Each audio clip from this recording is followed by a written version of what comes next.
گریز از خدمت در صف ارتش با بهانه بیماری و کارناشیمی در بعضی از شهر و ناحیه‌های تاجیکستان افزوده است. مقامات گفتند که هر سال ده‌ها جوان با سبب نگادنی کارناشیان بودن به خدمت جلب نمی‌شوند. مقامات حربی ولایت سوغد نیز آخر هفته گذشته در یک جلسه مسئله دعوت جوانان به خدمت حربی را بررسی کردند.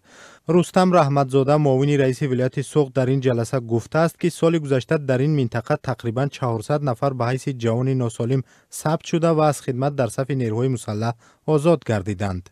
او با اشاره به اینکه در افزایش صف چنین بیماران برخی از پزشکان و مقامات حربی محلی هم دست دارند گفت از 361 نفری که بیمار برآوردند گفتن نشده است که چند نفری آنها سالم میشوند. معاون رئیس ولایت سوغد در این نشست گفت افزایش یکباره صف جوانان بیمار یا نگادنی در بعضی شهر و نواحی نگران کننده است و او تفتیش دوباره این آمار را تقاضا کرد. رستم رحمتزاده گفت برای مثال در شهر خوجند صف جوانان بیمار از جوانان سالم 5 مرتبه بیشتر بوده است. سهراب سلیمزاده معاون دادستانی حربی ولایت سوغد نیز گفت از همه جوانهای بیمار و پسران تنها در شهرها بخصوص در خوجند ثبت شده است.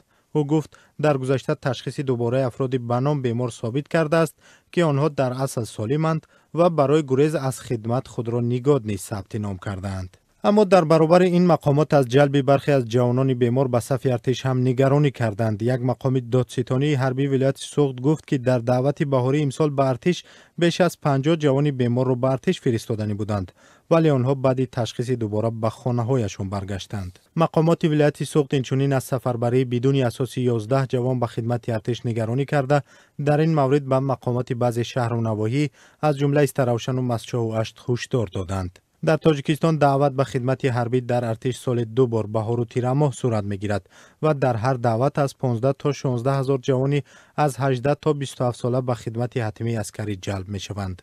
بنا به اطلاع منابع رسمی تاجیکستان تعداد افراد سینی دعوتی در کشور بیش از 600 هزار نفر حساب شده است که 150 هزار نفر این شمار از خدمت ارتش آزاد هستند.